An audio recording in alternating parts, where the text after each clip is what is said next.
എന്നാടോ?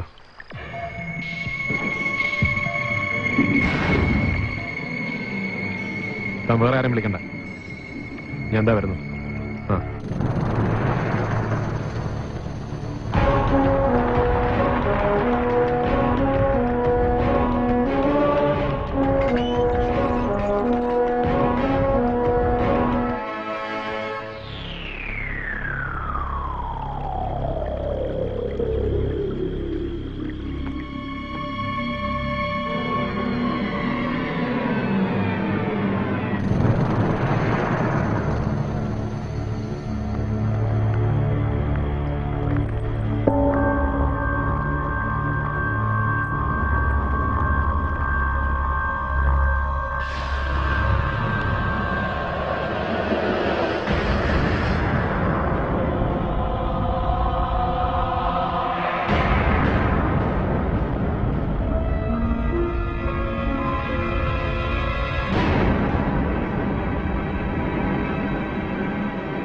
Sir പോയതിൻ്റെ പുറകെ ഞാനും വലിച്ച് താഴെ കിടത്തിയായിരുന്നു.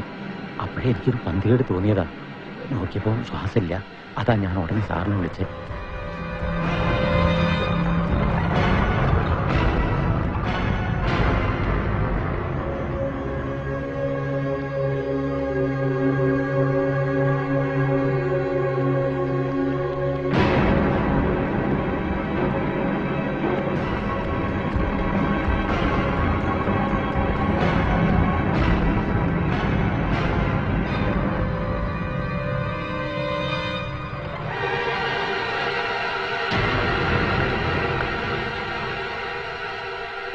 കുഞ്ഞേ, സാർ,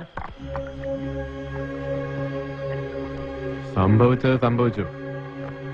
ഇനി ഇതിന്റെ പേരിൽ നമ്മൾ തൂങ്ങാൻ നോക്കണം. മനസ്സിലായോ? എടോ, ഈ ചെറുക്കനെ നമ്മൾ കസ്റ്റഡിയിൽ എടുത്തിട്ടില്ല. ഈ രാത്രി താൻ അവനെ കണ്ടിട്ടുമില്ല. എന്നെ അപായപ്പെടുത്താൻ ശ്രമിച്ച കേസിൽ നമ്മൾ അവനെ അന്വേഷിക്കുന്നു. അവൻ ഒളിവിൽ. അത്രേ ഉള്ളൂ. ബോഡി നമ്മൾ എന്ത് ചെയ്യും സാർ? വഴിയുണ്ടോ? താൻ എന്റെ കൂടെ നിന്നാ മതി. നമ്മൾ രണ്ടാളും അല്ലാതെ ലോകത്തൊരു കുഞ്ഞും ഇതറിയാൻ പോകുന്നില്ല, അറിയാൻ പാടില്ല. ഇപ്പൊ മനസ്സിലായോ?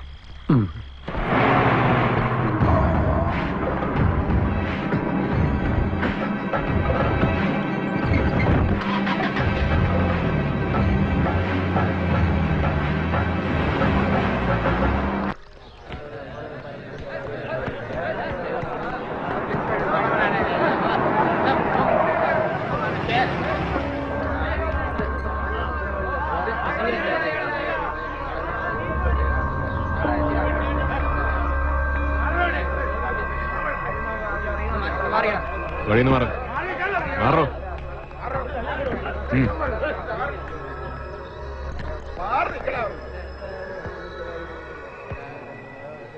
എന്നതാ മച്ചാ പ്രശ്നം?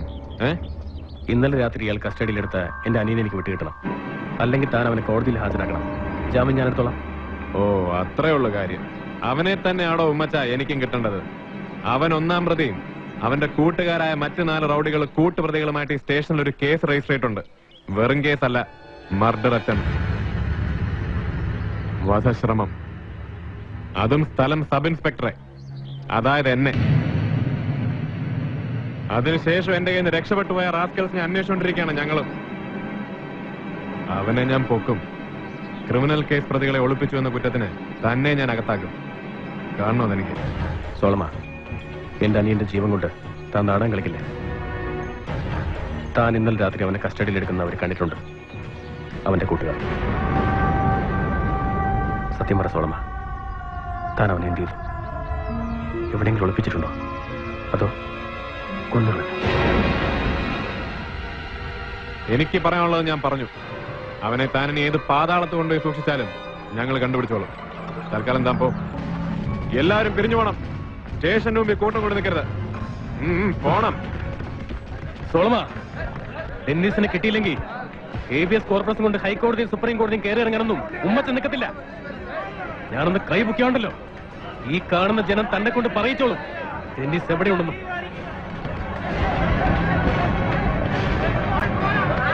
അടിച്ചിറക്കണോ എല്ലാത്തിനെ?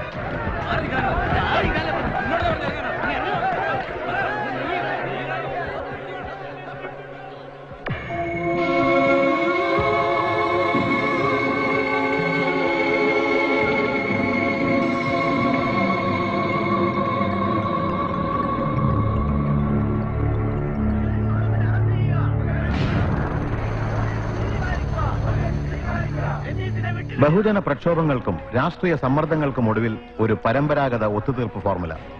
ജില്ലാ പോലീസ് സൂപ്രണ്ടിന്റെ വകുപ്പുതല അന്വേഷണത്തിൽ പ്രഥമദൃഷ്ട്യാ കുറ്റക്കാരനെന്ന് കണ്ടെത്തിയ സബ് ഇൻസ്പെക്ടറെ സ്ഥലം മാറ്റാൻ ഉത്തരവാകുന്നു.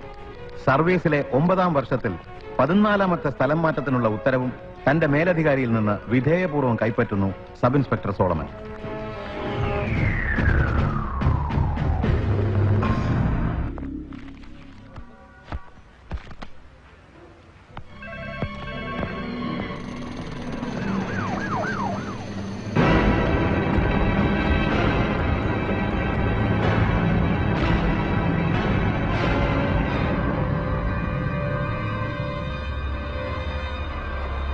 നീ പോ. സ്ഥലം മാറ്റം വാങ്ങിയോ? ജോലി വേണ്ടെന്ന് വെച്ചോ? ഈ ലോകത്തിന്റെ ഏത് കോണിൽ പോയാലും നീ വീണ്ടും വരും.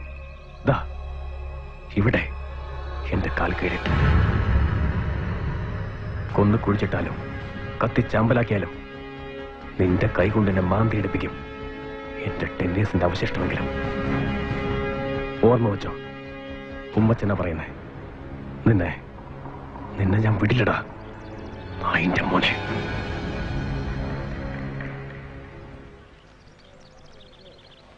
നീ ഒലത്തും. അവനെ കുഴിച്ചിട്ടോ കത്തിച്ചു കളഞ്ഞോ എന്നതൊക്കെ മറന്നേക്കാം. അതെന്തായാലും ഈ സോളമന്റെ ഒരു രോമം തൊടണമെങ്കിൽ ഉമ്മച്ച നീയൊക്കെ ഇനിയും ജനിക്കണം 36 ജന്മം. ഇത് SP ഓഫീസായിപ്പോയി. ഹിറ്റ്ലറിനെ ചവിട്ടി പരുപ്പെടുത്തേനെ ഞാൻ. Bastard.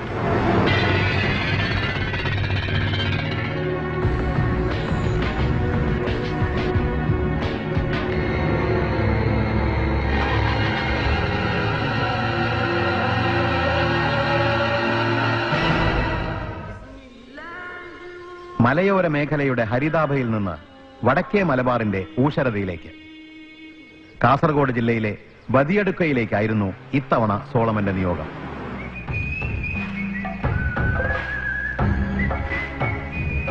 പിള്ള കുറെ കാലമായോ ഇവിടെ? ബാലരാമപുരത്ത് നിന്ന് സാറ് പോയതിനു ശേഷം ഒരു 1.5 മാസം കൂടി ട്രാൻസ്ഫർ വിത്ത് പ്രൊമോഷൻ നേരെ ഇങ്ങോട്ട്. ഒരു 3 കൊല്ലത്തിനടുത്തായി കാണും ഇവിടെ. സാറിന്റെ വിവരങ്ങളൊക്കെ ഇടയ്ക്ക് അറിയാറുണ്ട്. പക്ഷെ ചിറ്റൂരിൽ നിന്ന് ട്രാൻസ്ഫർ ആയ വിവരം ഇപ്പോഴാണ് അറിയുന്നത്. അതും പണിഷ്മെന്റ് തന്നെ ആയിരുന്നു അല്ലേ സാർ? ഈ പോലീസുകാരന്റെ പണി എന്ന് പറയുന്നത് തന്നെ ഒരു പണിഷ്മെന്റ് അല്ലടോ പിള്ളേ. ശരിയാണ് സാർ.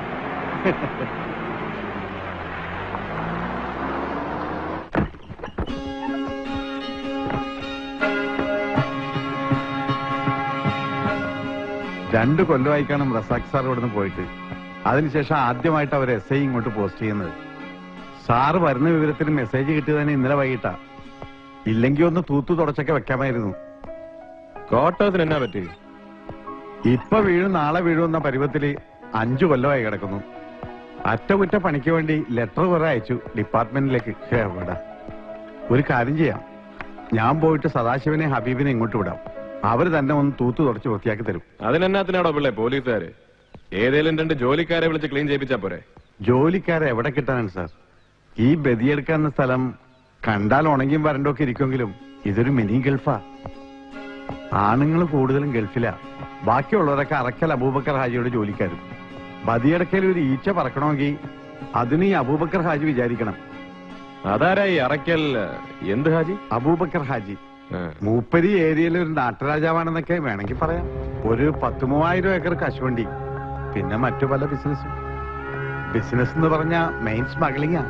ഇപ്പൊ കുറവാ, എന്നാലും സീസണിലൊക്കെ കോടികളുടെ ഇടപാട് നടക്കാറുണ്ടെന്നാ പറയുന്നേ. നമ്മളായിട്ട് അങ്ങനെ ഉടക്കു വെക്കാനൊന്നും പോകാറില്ല. അതുകൊണ്ട് തട്ടുകേടില്ലാതെ ജീവിച്ചു പോവാം. കേസുകളുടെ എണ്ണം കുറവ്, നമുക്ക് തലവേദനയില്ല. അതുപോലെ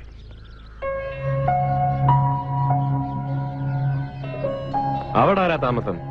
സ്ഥലം സബ് ഇൻസ്പെക്ടറിന്റെ വലിയൊരു അയൽക്കാരൻ. അത് ബാപ്പുട്ടിയുടെ വീടാ. വലിയ വീട്ടിൽ ബാപ്പുട്ടി മരിച്ചുപോയി.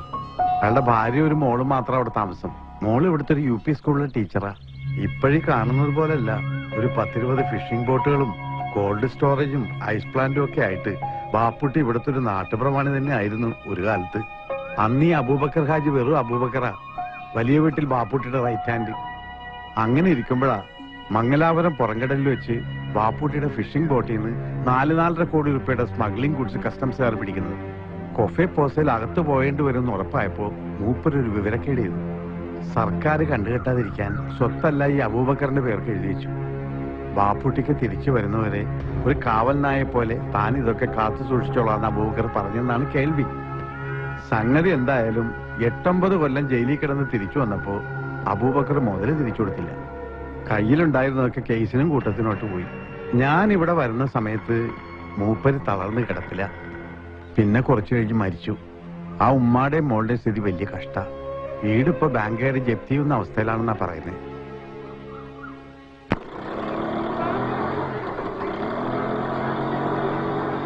Little cock of golden hue, little cock of golden hue, with a shining yellow head, with a shining yellow head, at the music that you make, at the music that you make. Hi, ഇതാരാ? ടീച്ചറുടെ കുഞ്ഞാമ്മനെ എപ്പോ വന്നു? ഇപ്പൊ. അതല്ല, മോൾ എറണാകുളത്ത് നിന്ന് എപ്പോ വന്നു എന്നാ ടീച്ചർ ചോദിച്ചത്. ഇന്നലെയാ വന്നത്. ഒരു ദിവസം കൂടി കഴിഞ്ഞ് സ്കൂളിൽ വന്നാ മതിയെന്ന് ഞാൻ പറഞ്ഞതാ. അവൾക്ക് പറ്റില്ല, ഇന്ന് എന്നെ വരണം അവളുടെ ടീച്ചറെ കാണാൻ. മോളെ കാണാണ്ട് ടീച്ചർ എന്ത് സങ്കടപ്പെട്ടു എന്നറിയോ? ഇപ്പൊ ടീച്ചറിന് സന്തോഷായി. മോൾ ഇനി എവിടെയും പോണ്ട, ദിവസം സ്കൂളിൽ വരണം ടീച്ചറെ കാണാൻ. മോള് ചെല്ലേ. എന്ത് പറഞ്ഞു ഡോക്ടർ? ഇനിയും തിരിച്ച് മെഡിക്കൽ ട്രസ്റ്റിൽ തന്നെ പോണോ? വേണം. 1 മാസം ഇടവിട്ട് ഒരു 2-3 പ്രാവശ്യം കൂടി. നീ ഒന്നും പേടിക്കാനില്ലെന്നാ ഡോക്ടർമാര് പറഞ്ഞത്. പഠിച്ചോ മാത്രമല്ല, പഠിച്ചതിനേക്കാളും വലിയ കുറെ ആൾക്കാരും, അല്ലെങ്കിൽ പിന്നെ ഇത്രയും വലിയൊരു തുക എന്റെ അമ്മനന്റെ ഓപ്പറേഷന് വേണ്ടി ചെലവാക്കാൻ ആരാ ഉണ്ടാവുക? 2 ലക്ഷം ഉറുപ്പിയിലധികം ചെലവായിട്ടുണ്ട് ആസ്പത്രിയിൽ. അതിനും കൂടി ഇല്ലായിരുന്നെങ്കിൽ എപ്പോഴും എന്റെ മോള്. സാരമില്ല ഐഷാത്ത, ആരും ഇല്ലാത്തവരുടെ കൂടിയാ പഠിച്ചോനുണ്ടാവുക. ഇങ്ങനെ ഓരോ മനുഷ്യരായിട്ടും സഹായങ്ങളായിട്ടും ഒക്കെ. എന്താടാ ബഷീറെ, നീ എവിടെ നിന്ന് ഇങ്ങനെ ഓടിക്കതച്ചിട്ട്? ടീച്ചറിനെ പെട്ടെന്ന് പോരേ ചെല്ലാൻ പറഞ്ഞ സൈനിത്താത്ത. അവിടെ ബാങ്കിൽ നിന്നാ പറഞ്ഞേ, ഒരാള് വന്നിട്ടുണ്ട്. സഹകരണ ബാങ്കിന്റെ സെക്രട്ടറി എന്ന നിലയിലല്ല, ബാപ്പൂട്ടിക്കായുടെ ഒരു പഴയകാല സുഹൃത്തായിട്ടാണ് ഞാനിത് പറയുന്നത്. എനിക്ക് ചെയ്യാവുന്നതിന്റെ പരമാവധി. അടുത്ത ബോർഡ് മീറ്റിംഗിന് ഇനിയും 2 ആഴ്ച സമയമുണ്ട്. അതിനു മുൻപ് വായ്പാ തുക തിരിച്ചടച്ചില്ലെങ്കിൽ ജപ്തി അല്ലാതെ മറ്റൊരു മാർഗവും ഞങ്ങളുടെ മുന്നിലില്ല. ഞാൻ ശ്രമിക്കാം. ഉമ്മയോട് വിശദമായി എല്ലാം ഞാൻ പറഞ്ഞിട്ടുണ്ട്. ഒന്ന് ആലോചിച്ച് വേണ്ടത് ചെയ്യാൻ നോക്ക്. ഞാൻ ഇറങ്ങട്ടെ.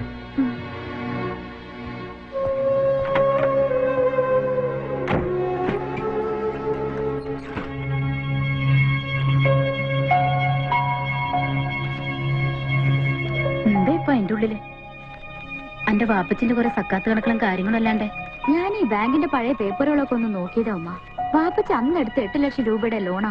ഇപ്പൊ പലിശേന്റെ പലിശയും കൂട്ടി 12,26,000 ഉറുപ്പിയായത്. അടുത്ത 2 ആഴ്ച കൊണ്ട് ഇത് തിരിച്ചടച്ചില്ലെങ്കിൽ ജപ്തി അല്ലാതെ മറ്റു വഴിയില്ലെന്നല്ലേ പറഞ്ഞത്. ഇനി 2 ആഴ്ച.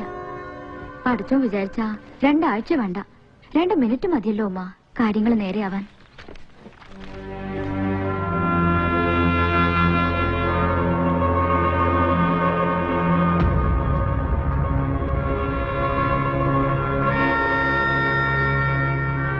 ഞാനിപ്പോ ആലോചിക്കുന്നത് വേറൊരു കാര്യം ഉമ്മ.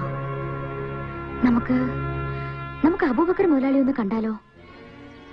അത് വേണ്ട മോളെ, അനക്കറിയാത്തതല്ലോ. ഈ അബൂബക്കറായിട്ടല്ലേ നമ്മളിങ്ങനെ പെരുവഴിയിൽ ഇറങ്ങാനായത്. ഒക്കെ ശരിയാ ഉമ്മ. പക്ഷേ നമ്മുടെ ഇന്നത്തെ അവസ്ഥ എന്താ? അയാളുടെ അവസ്ഥ എന്താ? എല്ലാം അയാൾ എടുത്തോട്ടെ. വാപ്പച്ച ചതിച്ച അയാൾ ഉണ്ടാക്കിയതൊക്കെ അതിലെത്രയോ ചെറിയൊരു തുകയുള്ളൂ ഈ 12 ലക്ഷം രൂപ. അത് തന്ന് നമ്മളെ സഹായിക്കാൻ ഒരു മനസ്സ് അയാൾക്കുണ്ടായ ഉമ്മ എന്ന് ആലോചിച്ചു നോക്ക്. നമുക്കൊന്ന് പോയി നോക്കിക്കൂടെ ഉമ്മ? പഠിച്ചോ കാണിച്ചു തരുമെന്ന് നമ്മൾ പറഞ്ഞ ആ അവസാനത്തെ വഴി ഒരുപക്ഷെ ഇതാണെങ്കിലോ?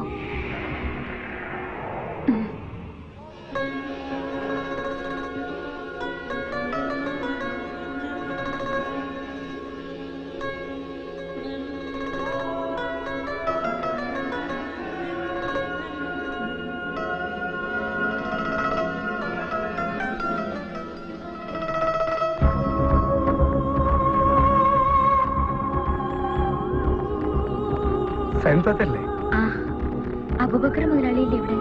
മുതലാളി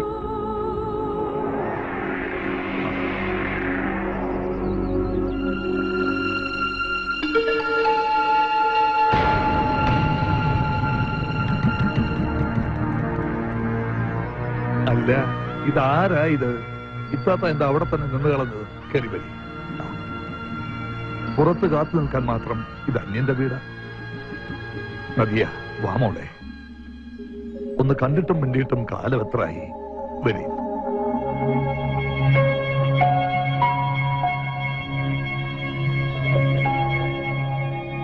ഒന്ന് വരണമെന്നോ കാണണമെന്നോ ഒക്കെ വിചാരിക്കാഞ്ഞിട്ടല്ല. പറയാൻ ഇത്ര അടുത്ത, എന്നാലെന്താ, ഒരു 100 കൂട്ടം കാര്യങ്ങളല്ലേ. അല്ല, ഇത്താത്തയ്ക്ക് ഇവൾക്കും ഇടയ്ക്ക് ഇങ്ങോട്ടൊക്കെ വരാലോ. ആ, എപ്പോഴെങ്കിലും ഒന്ന് കണ്ടും മിണ്ടി ഇരിക്കാമെന്ന് പറഞ്ഞാ അത് തന്നെ ഒരു സന്തോഷമല്ലേ. ഉപ്പ, പള്ളി കമ്മിറ്റിയുടെ മീറ്റിംഗ് ഉണ്ടായിരുന്നു 11 മണിക്ക്. പോകാടാ, പള്ളി കമ്മിറ്റിയുടെ മീറ്റിംഗിന് ഇനിയും പോവാം. പക്ഷേ ഇതങ്ങനെയാണോ? ഈ ഒരു സന്തോഷം അനക്ക് പറഞ്ഞാൽ മനസ്സിലാവില്ല. അങ്ങനെ കഴിഞ്ഞവരാ ഞാനും വലിയ വീട്ടിലെ ബാപ്പുട്ടിക്കായും. നീയും ഈ ഇരിക്കുന്ന നദിയമോളും രണ്ടും രണ്ടായിരുന്നില്ല ബാപ്പുട്ടിക്കായ്ക്കും എനക്കും. ആ, ഇരട്ടപ്പെട്ട മക്കളായിരുന്നു.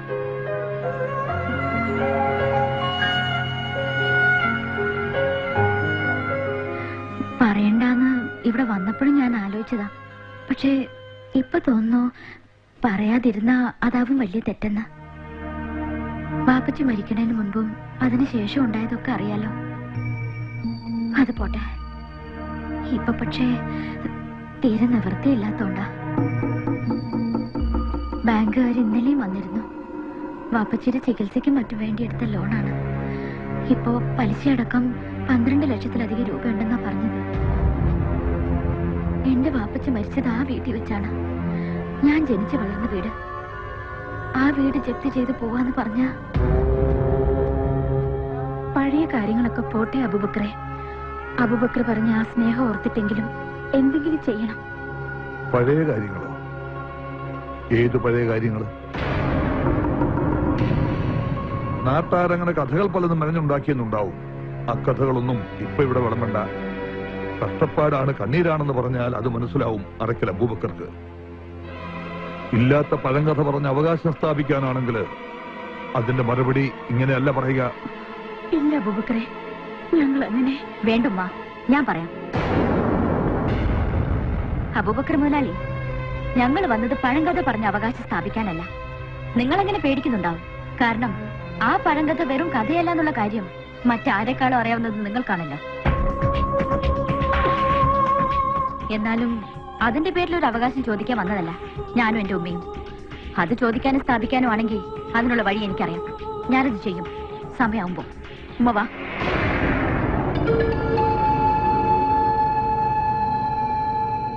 ഞാൻ അപ്പോഴേ പറഞ്ഞല്ലോ ഉപ്പ, പടിക്ക് അപ്പുറത്ത് നിർത്തി കാര്യം പറഞ്ഞു വിടാനുള്ളതിന് പകരം വീട്ടിൽ കയറ്റിയിരുത്തി സൽക്കരിച്ച ഇതൊക്കെ തന്നെയായിരിക്കും അനുഭവം.